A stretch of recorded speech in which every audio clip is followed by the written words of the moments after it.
시간 멈춰 주시고 그 부스에 있는 속기사님? 네, 네, 마이크 가지고 계시죠? 네,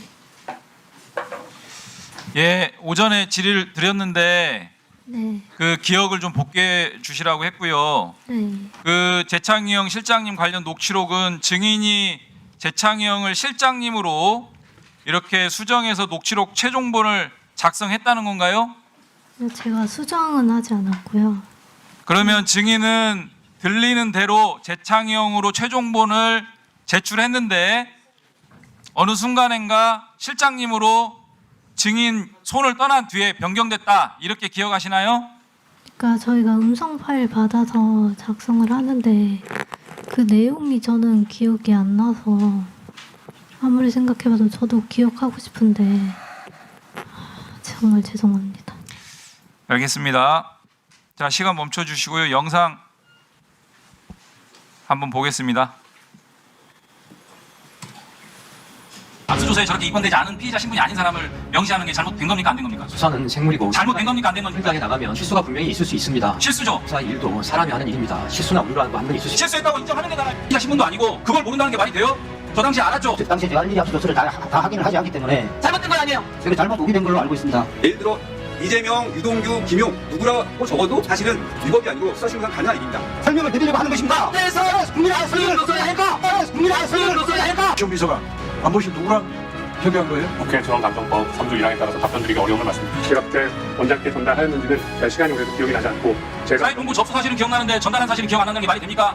잘못된 거예요, 아니에요? 저는 당시 남욱 씨에게 의도적이고 도의적인 차원으로 본인과 가족들만 생각을 한 취지로 그걸 제시했을 뿐이지 불법적인 검사 맞아요? 않습니다. 대법원에서 저희 주장이 받아들여진다면 이 의원님들 나중에 어떻게 하시려고 하시는지도 약간 굉장히 좀 놀랍. 단톡방 만들어서 여러 가지 얘기를 나눈다는 거죠.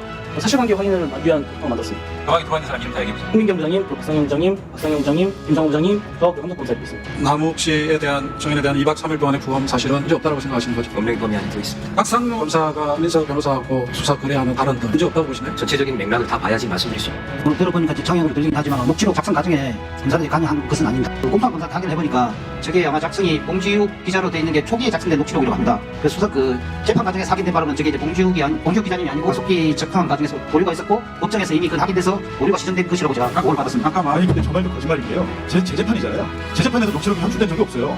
오늘 검사들이 너무 거짓말해서 지금 제가 적고 있습니다. 실종이라고 본다라는 거죠, 증인의 입장은. 그렇습니다. 지금 현재 1심 재판 진행했고 진행한 과정에서 검찰의 공소사실과 관련된 이 쟁점에 대해서 검찰의 기본적인 입장이 실종이다라고 주장을 견지하고 계시냐고요. 답변은 이제 저희 개인적인 입장이었고요.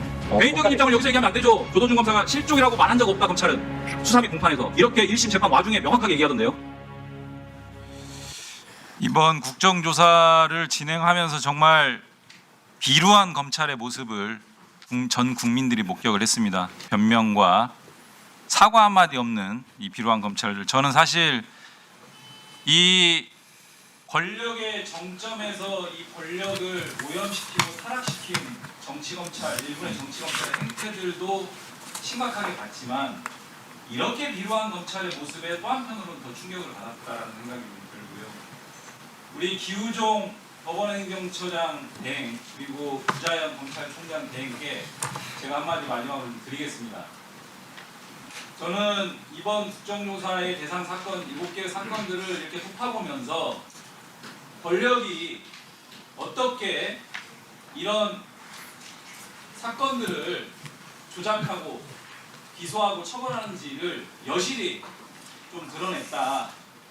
윤석열 정권의 모든 국가기관들이 총동원되어서 누군가를 죽이겠다라는 일념 하에 달려든 그러한 표적 수사의 결과물들이 아닌가 이런 생각이 들고요.